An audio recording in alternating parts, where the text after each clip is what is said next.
I'm crouched behind the number 5 car. My fingers are on a tire that shouldn't feel like this. And I already know, nobody's going to believe me when I say it out loud. That single moment, caught in the garage at a NASCAR Cup Series road course event, is where this story begins. No name yet. No explanation. Just a driver, a tire, and a silence that hangs longer than it should. For weeks, crew chiefs across the garage have been staring at the same number on their telemetry screens and getting no closer to an answer. A 2 to 3 miles per hour cornering speed gap keeps showing up, corner after corner, on equipment that is, on paper, identical. In a sport where a tenth of a second separates a podium finish from 4th place, a gap this size isn't a rounding error, it's the difference between winning and watching someone else win. If you're new here, this is NASCAR Voltage, and we're closing in on 500 subscribers. If this breakdown is doing its job, hitting subscribe, dropping a like, and leaving a comment genuinely helps this channel keep bringing you breakdowns like this one. Your support is the reason content like this keeps getting made. One driver has been floated as the explanation for the gap, a man from New Zealand whose name keeps surfacing in garage conversations. What he's doing differently hasn't been confirmed yet. That's still ahead.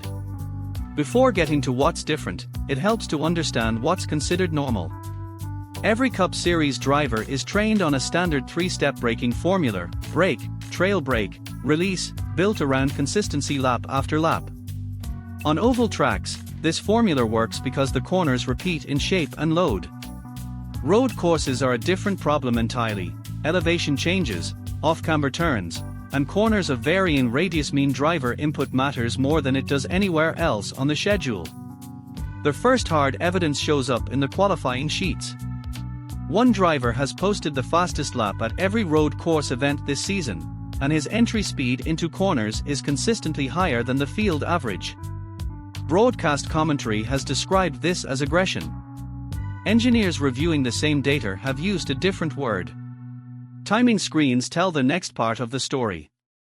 Corner-by-corner minimum speed data shows the same driver carrying a measurable advantage through mid-corner, not just on entry or exit. 2 separate crew chiefs, working for 2 separate teams, flagged the identical anomaly independently of each other, without comparing notes first. Tracing the anomaly back through the data, it doesn't originate in lap time or in setup sheets. It originates at a pedal, specifically, rear brake pressure, applied and released in a pattern that differs from the standard formula taught across the garage. The effect resembles a figure skater pulling their arms in mid-spin, reducing rotational resistance at the exact moment it's needed, then releasing it just as precisely. 3 engineers, reviewing the same brake trace independently, reached the same conclusion. None of them wanted to be the first to say it out loud. This is where the story slows down, because this is the part that started as a walk down pit lane and ended as a detective story. The driver at the center of it is Shane van Gisbergen, a name that carries weight for a specific reason. His racing background is in supercars, the Australian touring car series, where trail braking technique developed on tight, technical circuits is fundamentally different from what most Cup Series drivers grow up running on ovals. That background is the reason he was positioned to notice something nobody else in the garage had flagged. The walk down the grid that started this video happened after a practice session. A comparison tire, pulled from a different car, showed a wear pattern that matched expectations. The tire in question didn't. A 4-inch smear ran across the surface, consistent with the exact rotational pattern the brake data had already suggested. Back in the hauler, the onboard footage from the corner in question was reviewed 6 separate times before anyone said anything out loud. Composite fan reaction, fictional, not a real handle. One paddock adjacent account posted something along the lines of, "Why is a road course specialist crouched at a rival's tire for 10 seconds?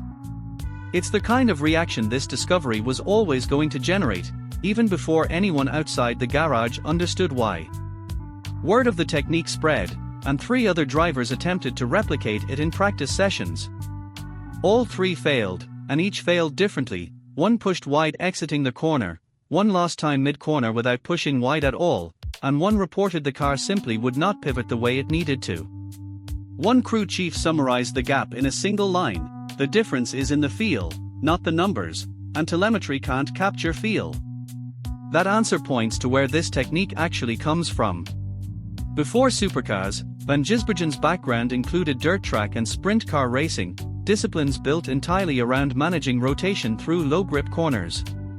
The advantage in question isn't a mechanical modification or rules loophole in the traditional sense, it's a decade of repetition on a type of track most of his current competitors have never driven.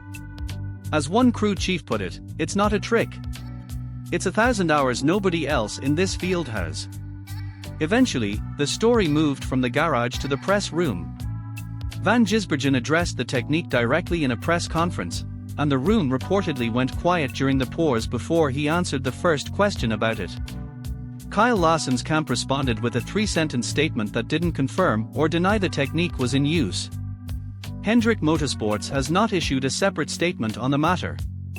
Composite paddock reactions, fictional, not real named individuals, reactions in the garage have reportedly split into two camps, one treating the technique as a legitimate skill advantage, the other describing it as exploiting a gap the rulebook never anticipated.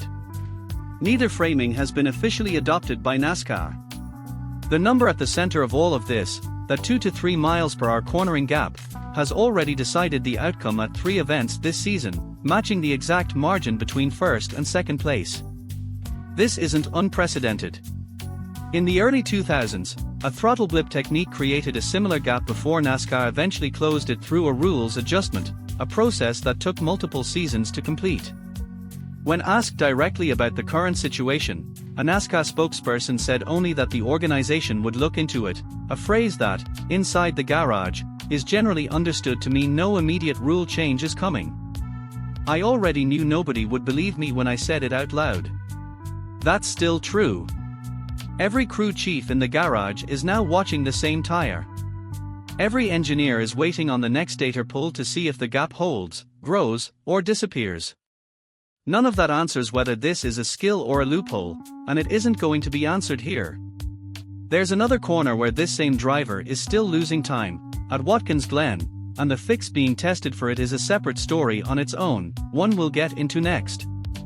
If you found this breakdown useful, drop a comment telling us which side of this you're on, genius or loophole, and share it with someone who follows Cup Series road course racing closely. If you enjoy real NASCAR breakdowns like this, you'll like what's coming next.